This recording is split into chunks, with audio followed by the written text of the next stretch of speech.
저는 오늘 기구한 운명의 한 여인이 가장 불행한 처절한 삶의 밑바닥에서 몸부림치던 한 여인을 소개하면서 이 여인이 이스라엘 민족을 일으킨 가장 웅대하고 가장 명문 가문 중에 가문으로 만들어낸 돌에 맞아 죽어야 될 여인이었는데, 이 여인이 가장 존경받는 이스라엘 민족 역사에서 유대인들이 존경하는 한 여인이 오늘 본문 속에 소개되고 있습니다. 오늘 본문 저는 룻기서를 소개하겠습니다. 수많은 사람들이 교회를 떠나갔습니다. 한국 교회는 기독교인 수가 점점 줄어지고 있습니다. 그들이 어디로 갔을까요? 하나님의 통제를 받기 싫어서 세상으로 간 사람이 있고 또 타 종교로 간 사람들이 있습니다.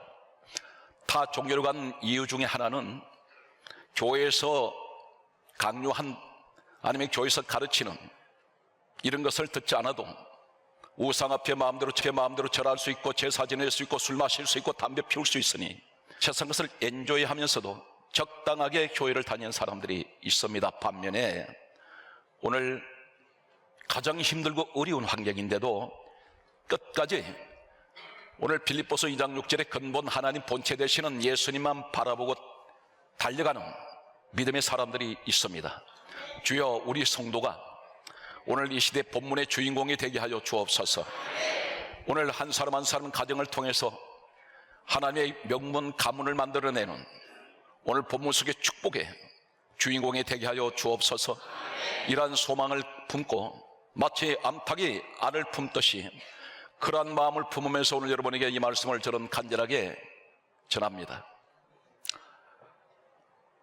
룻기서는 제목 이름 그대로 룻이라는 여인이 있습니다. 오늘 나오미라는 한 가정이 있었는데, 이 나오미 가정에는 엘리멜렉이라는 남편이 있었고 두 아들이 있었습니다. 그 이름은 말론과 기련이라는 두 아들이 있었습니다. 룻기서 1장 1절은 이렇게 시작되고 있습니다. 베들레헴에 흉년이 들었습니다. 베들레헴이란 뜻은 떡집이란 뜻을 가지고 있습니다. 영적으로 말씀드리면 하나님의 집이라는 의미를 갖습니다. 말씀의 집. 이곳에 흉년이 왔습니다. 흉년은 두 가지를 말할 수가 있습니다. 육적인 흉년이 있고 영적 흉년이 있습니다. 교회 생활은 전부가 영적인 생활입니다. 오늘 교회 안에 들어오셔서 흉년을 만나보신 적이 없습니까? 사람과의 관계에서 시험이라는 것이 왔습니다. 이것은 분명 영적인 흉년입니다. 교회 아니지만 내가 만나지 말아야 될 사람, 가까이 하지 말아야 될 사람을 가까이 했다가 여러 가지 시험을 당하는 사람들이 있습니다. 이 사람들이 교회를 떠나가는 사람들이 또한 있습니다. 사람과의 부딪힘, 여러 가지 영적인 흉년을 경험합니다. 흉년이 와서 그들은 베들레헴을 떠났습니다. 모압이라는 곳으로 가게 되었습니다. 성경 말씀에는 나오미라는 여인이 한 가정에서 가장처럼 등장을 하고 있습니다. 엘리멜렉이라는 남편은 이름만 등장하고 모든 일을 주도하는 이 가정의 주인공이라 할 수 있는 사람은 나오미입니다.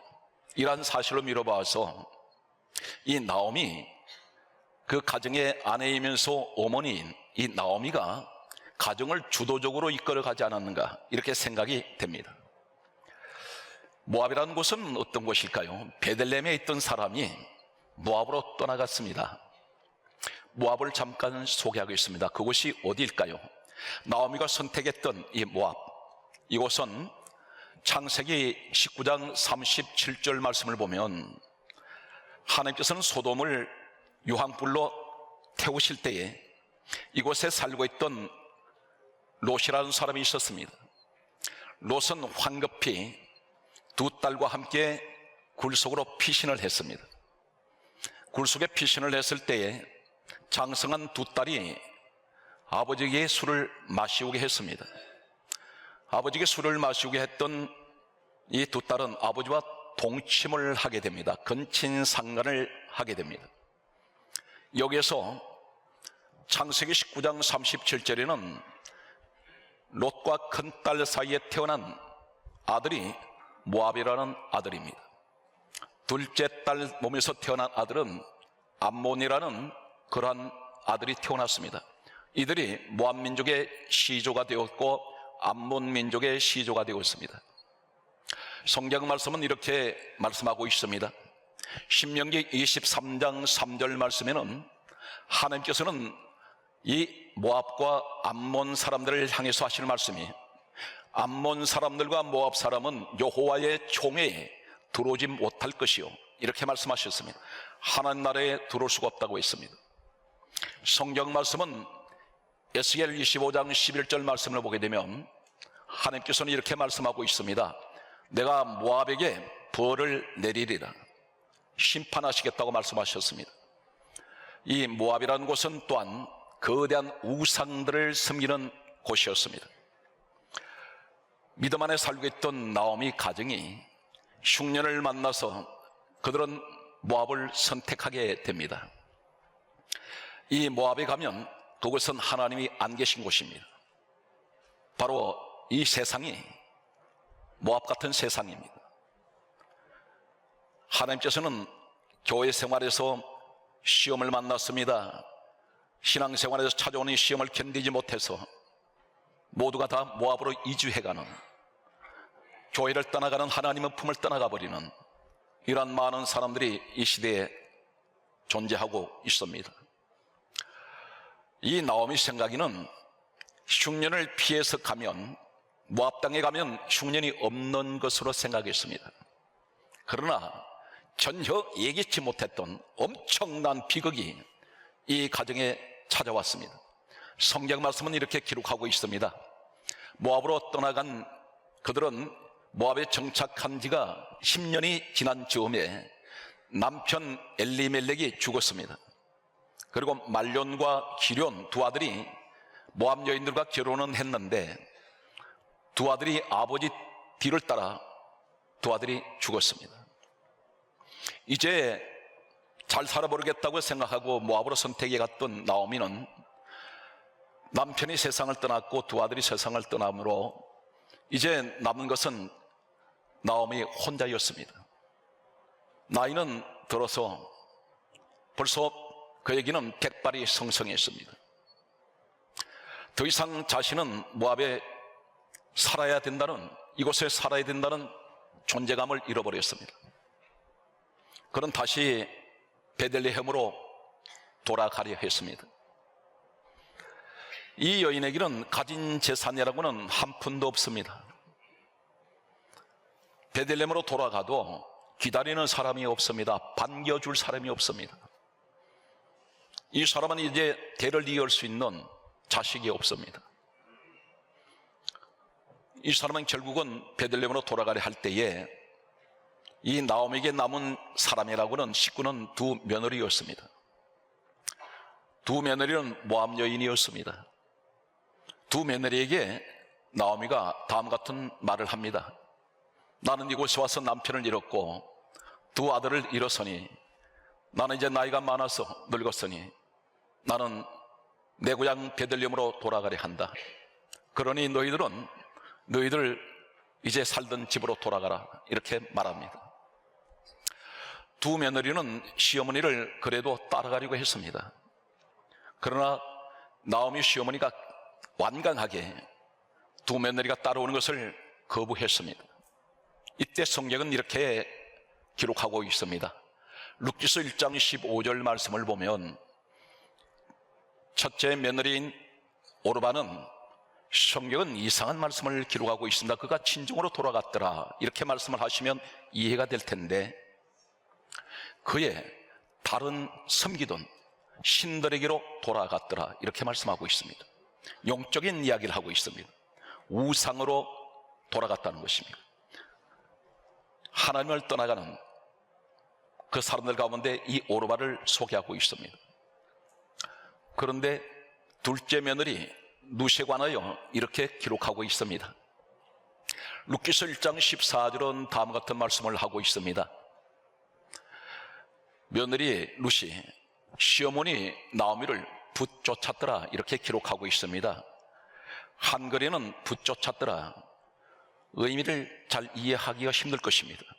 그런데 원어에는 이 붙쫓았더라는 이 의미가 어떤 의미를 가지고 있냐면 다바크라고 그렇게 이 원어는 사용하고 있습니다. 이 다바크라는 원어의 의미는 어떤 것이냐면 눈물로 간절하게 애원하며 매달리다, 이런 의미를 가지고 있습니다. 그리고 붙잡고 늘어지다, 간절하게 사정하다, 이런 등등의 의미를 가지고 있습니다. 첫째 며느리는 돌아갔습니다. 그런데 둘째 며느리 룻은 눈물로 애원을 하면서 자신을 베들레헴으로 데려가 달라고 애원하고 있습니다. 매달려서 늘어지듯이 사정하고 있습니다. 룻이 왜 베들레헴으로 가려고 할까요? 사전에 말씀을 드렸습니다. 모압은 어떤 것이냐면 대단히 불행한 민족입니다. 이들은 이방인들입니다. 베들레헴에는 유대인들이 있습니다. 유대인들이 비록 하나님을 떠나서 살았던 그 당시의 사람들이었지만 그들은 대단한 우울감을 가지고 있습니다. 지금도 유대인들은 전 민족 가운데서, 지금 현존하는 전체 민족에서 역사적으로 가장 우울감이 뛰어난 사람들이 바로 이 유대인들입니다. 어느 정도로 이 사람들은 우울감을 가지고 있느냐, 민족의 우울감, 나는 유대인이라는 이런 대단한 우울감을 가지고 있는 것을 단면적으로 말씀을 드리는 한 사건을 예를 든다면, 고대 유대인들은 사막을 여행을 할 때에 그들은 먼 길을 가야 하기 때문에 식량을 준비를 합니다. 그런 대개가 그들은 양식이 빵을, 불에 구운 빵을 가지고 다닙니다. 그런데 그들은 이런 바람이, 통풍이 잘 되는 바구니를 그릇으로 만듭니다. 그런데 그 그릇이 어떤 그릇이냐면 마치 소쿠리 같은데, 우리가 연상을 한다면 호리병 같은 그런 모양으로 되어 있습니다. 소쿠리같이 어떤 식물성 이런 줄기로 짠 것인데, 이 입구는 사람 주먹이 하나 정도 들어갈 만한 그런 입구에 밑에가 펑퍼짐한 이런 소쿠리 모양으로 되어 있습니다. 왜 그렇게 만들었을까요? 이 유대인들은 이방 민족 사람들을 개라고 했습니다. 짐승 취급을 했습니다. 이 사람들이 여행을 할 때 이방인들이 자신들이 먹는 빵, 이런 식량을 보기만 해도 부정하다고 생각을 했습니다. 이 사람들은 그만큼 자신에 대한 우울감이 강했던 이 유대인들이 살고 있는 베들레헴, 이곳으로 가는 모압 이방인은 누구 손에 죽을지 모릅니다. 율법에 의하면 허락 없이 자신의 땅을 이방인들이 들어올 때는 돌로 쳐서 죽여야 하는 이런 율법이 만들어진 적이 있습니다. 분명 룻은 이방인이며 이방인 중에 이방인입니다. 그들은 분명히 성경에 기록되어 있는 대로 여호와의 총에 들어올 수 없는 사람들입니다. 감히 하나님의 거룩하신 땅에 이 룻이 그 땅을 밟았다가는 돌에 맞아 죽습니다. 그런데 가려고 합니다. 이 룻이 시어머니를 따라가려 할 때에 이 시어머니가 가지고 있는 재산이 탐해내서 따라가려 했을까요? 나오미 시어머니는 무일푼입니다. 나이는 많아서 고령입니다. 이 가정에는 대를 이을 남자는 아무도 없습니다. 소망이 전혀 보이지 않습니다. 그곳에 가는 것은 절망입니다. 이 젊은 여인 룻은 자신의 고국 친정으로 돌아가면 일가 친지가 있을 것이고 부모님이 있을 것이며, 그리고 그는 다시 재혼을 해서 아름다운 가정을 만들어 행복하게 살 수 있습니다. 그러나 나이 많은 시어머니 나오미를 따라가는 이 룻이 베들레헴에 가는 것은 한 번도 가보지 못했습니다. 그곳에 가면 분명 룻은 시어머니를 봉양을 해야 되는 이러한 부담을 안게 됩니다. 그럼에도 그곳을 가려고 합니다. 도대체 소망이 전혀 보이지 않는 왜 이곳을 룻은 선택을 할까요? 성경은 이 사실에 관해서 한마디로 강조하는 내용이 룻기서 1장 16절에 다음과 같은 말씀을 기록을 하고 있습니다.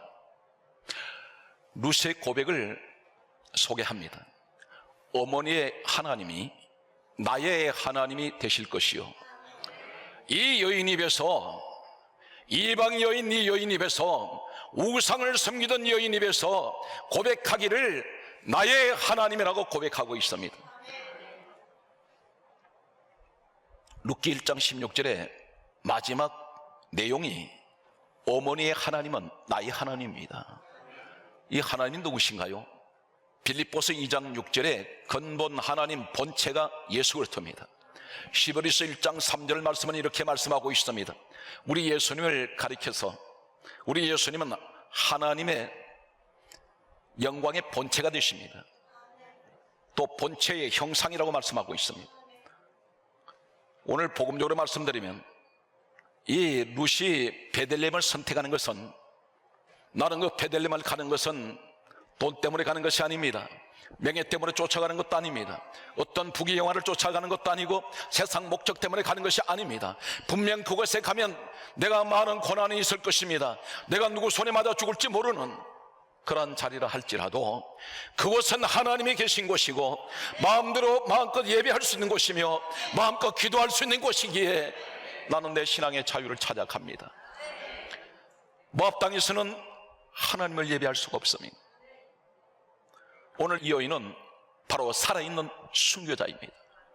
죽음을 각오하고 가는 이 룻의 모습은 오늘 살아온 성도 여러분의 모습이 되시기 바랍니다.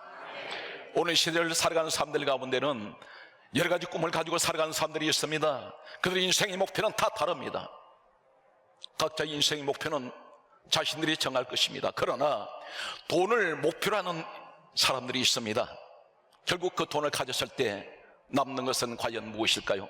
이 땅을 떠나는 일밖에 남지 않습니다. 시간이 많지가 않다는 사실입니다. 하루쯤에 그 금을 볼 수는 없습니다. 평생을 돈 벌기에 혈안이 되어서 그 돈을 모았더니 이제는 이 땅을 떠날 준비를 해야 된다는 절박한 그 현실 앞에서 인생을 내가 잘못 살았다는 그런 후회스러운 그러한 고백을 듣는 사람들이 있습니다. 명예를 쫓아갑니다. 명예를 쫓아갔더니 너무나 허무해졌습니다. 이 세상은 어떤 세상 것을 꿈을 목표로 해서 달려갈지라도 막상 그 자리에 섰을 때는 남는 것은 허무밖에 없습니다. 오늘 베들레헴을 찾아가는 룻, 이 여인은 분명 오늘 이 시대에 끝까지 이 시대에 남아있는 오늘 현장의 여러분들이 되시길 바랍니다. 많은 사람들이 교회를 떠나갔습니다. 그리고 그들은 세상길로 갔었고 타 종교로 옮겨갔습니다. 그러나 하나님, 내가 오늘 이 시간 끝까지 남은 자가 되기를 원하는 것은 하나님, 내게는 돈보다도, 내게는 이 땅의 명예보다도, 이 땅의 어떤 하나님 목적보다도 가장 중요한 것은 분명 이 길 가는 것은 그것은 주님이 지고 하는 십자가의 길은 분명 내게는 많은 고난이 있을 것입니다. 그러나 나는 오늘 끝까지 이 자리에 와 있습니다. 하나님, 우리 성도들에게 오늘 룻 같은 신앙이 되게 하여 주시옵소서. 오늘 이 룻이 바로 누구입니까? 그는 베들레헴으로 갔습니다. 수많은 위협과 두려움이 그곳에 기다리고 있습니다. 그러나 그는 추수가 끝난 후에 다른 사람의 밭을 다니면서 이 젊은 여인이 보리삭을 줍습니다. 그리고 이 룻은 그 시어머니를 극진히 봉양을 했습니다. 룻이 시어머니를 향한 이 사랑은 어디서 나왔을까요? 하나님을 사랑하는 우리의 하나님이 아닌 룻의 고백은 나의 하나님, 하나님은 사랑입니다. 분명 성경은 그렇게 말씀하고 있습니다. 하나님은 사랑이시라. 룻은 하나님이 사랑을 가지고 시어머니 나오미를 봉양을 했습니다. 이 사람은 어느 날 보리삭을 줍다가 한 남자를 만났습니다. 유력한 자라고 했습니다. 이 유력한 자, 이 사람이 바로 보아스입니다. 그 지역에서 대단히 덕망 있는 사람이었습니다. 이 사람이 나오미를 보면서, 그리고 그 며느리 룻을 볼 때 이방인인데 돌에 맞아 죽어야 될 여인인데 이 여인을 보면서 은혜를 받습니다. 감동을 받았습니다. 그리고 이 여인에게 사랑을 가지기 시작합니다. 두 사람은 결혼을 하게 됩니다. 여러분들이 지금 제가 드린 이 말씀을 들을 때에 가상의 인물로 생각하십니까? 정언하겠습니다. 룻기서 4장 17절에 보아스와 룻이 결혼해서 낳은 아들이 하나 있습니다. 이 아들은 이름이 오벳입니다. 오벳이라는 사람은 장성한 후에 또 아들을 낳습니다. 그 이름이 이새입니다. 이새가 장성한 후에 아들을 낳았는데 바로 다윗이 태어났습니다. 이 다윗은, 룻에게는 다윗이 룻을 볼 때는 정조 친할머니입니다. 가장 기구한 운명을 살아왔던 이 룻이 전혀 자신이 베들레헴에 가면 맞아 죽을 줄 알고 갔는데, 오직 하나님만 바라보고 갔는데, 이 여인에게 기다리고 있었던 것은 하나님의 엄청난 축복이 기다렸는데, 바로 이 여인을 통해서 태어난 이 다윗, 그 혈통은 이스라엘 민족 역사에 수많은 왕들이 배출되었습니다. 왕족 가문을 이루게 됩니다. 이 왕족 가문을 이루게 된 배경에는 룻이라는 한 여인이 있습니다. 기관 운명의 여인. 오늘 사랑하는 성도 여러분, 환경이 힘드십니까? 지금 무엇인가 소망이 보이지 않는다고 생각하십니까? 절망을 경험하신 적이 있습니까? 그러나 끝까지 예수님을 포기하지 마십시오. 지금 내게는 하나님 아무것도 없습니다. 그러나 내게는 세상에서 가장 소중한 우리 예수님이 계시니 나는 주님만 보고 갑니다. 오늘 룻과 같은 앞으로 내게 닥쳐올 어떤 위험이 있을지도 모릅니다. 그러나 나는 주님밖에는 보이지 않습니다. 마음껏 예배하게 하시고 마음껏 기도하게 허락하신 하나님, 이 신앙의 자유를 찾아 나는 왔습니다. 요한복음 4장 23절에서 24절에 말씀하기를 아버지께서는 예배자를 찾으시는데, 오늘 현장의 여러분들이 이 시대에 룻 같은 믿음의 사람이 되시기를 예수님 이름으로 축복합니다. 오늘 성경 말씀에 마태복음 1장 1절에서 17절 내용은 예수님의 혈통에 관하여, 육의 혈통에 기록되어 있습니다. 그런데 놀라운 사실은 유대 혈통의 남자들만 들어가는 족보에 마태복음 1장 5절에 룻이라는 여자가 당당하게 유대인 족보에 이름이 올라가 있습니다. 이것은 가상의 이야기가 아닙니다. 역사의 이야기입니다. 다윗은 분명 현존했던 역사의 인물입니다. 오늘 사랑하는 성도 여러분, 여러분이 이 명문 가문을 이어가는 이 시대에 다윗의 그런 축복이 있기를 바랍니다. 성경 말씀은 이렇게 기록하고 있습니다. 그의 손자인 이 다윗은 바로 정조 할머니, 정조 할머니 룻의 DNA, 영적인 유전을 가지고 있습니다. 어떤 유전자를 가지고 있을까요? 이 룻은 어떤 열악한 환경에도 전혀 신앙이 흔들리지 않았던 절대적인 순교자적인 이런 신앙을 가졌던 그 할머니 룻의 유전자를 가지고 있는 이 다윗을 소개하겠습니다. 시편 16편 8절은 이렇게 기록하고 있습니다. 다윗이 고백합니다. 내가 여호와를 내 앞에 항상 모심이요. 그렇게 말하면서 그가 내 오른쪽에 계심으로 내가 흔들리지 아니하리로다. 이 사람은 가장 어려운 환경에서 도망 다녔습니다. 이 사람은 하나님으로부터 왕으로 선택받고 난 후에, 지명받고 난 후에 파란만장한 인생을 살아갔습니다. 나이 30세의 왕이 되기까지 이 사람은 엄청난 시련을 겪습니다. 그런데 그러한 환경에서도 이 사람 고백은 어떤 고백입니까? 내 앞에 항상 여호와 우리 하나님은 항상 내 앞에 내가 모시고 있다는 것입니다. 내 오른쪽에 그가 계심으로 내가 흔들리지 않는다는 것입니다. 신앙생활에 전혀 요동치지 않습니다. 이 사람이 왕이 되었습니다. 왕이 되고 난 후에 그가 고백할 때는 이제는 내가 왕이 되었으니 신앙이 좀 더 나태해질 수가 있고 기도가 거쳐질 수가 있는데 이 사람이 이렇게 고백합니다. 시편 30편 4절은 이렇게 말합니다. 내가 형통할 때에, 모든 일이 잘 될 때에 그가 고백하기를 다음과 같이 고백합니다. 내가 말하기를, 그렇게 말하면서 영원히 나는 흔들리지 아니하리로다. 이 사람은 고난이 올 때나 범사가 형통할 때도 그런 전혀 흔들리지 않는 절대적인 신앙을 가지고 있었습니다. 이 신앙의 유전을 누구를 통해서 물려받았을까요? 그 친정조 할머니 누스를 통해서 그는 이어받았습니다. 분명 우연히 아니면 갑자기 무슨 일이 잘 된다고 말하시면 안 됩니다. 영적인 흐름이, 좋은 눅 같은 신앙을 가진 조상 부모님을 두었을 때에 그 조상을 둔 이 가정에는 반드시 그 손자가, 오늘 이 다윗이 그런 좋은 신앙의 유전자를 받았듯이 오늘 여러분 가정이 이러한 가정이 되십시오. 요한복음 13장 1절은 이렇게 말씀하고 있습니다. 예수님께서 세상에 있는 자기 사람들을 사랑하시되 따라하십시오. 끝까지 사랑하시느니라. 우리 주님은 포기가 없습니다. 한번 선택된 사람 끝까지 주님은 지키시고 사랑하십니다. 오늘 여러분들이 바로 그 주인공이 되시기를 주 예수 이름으로 축복합니다.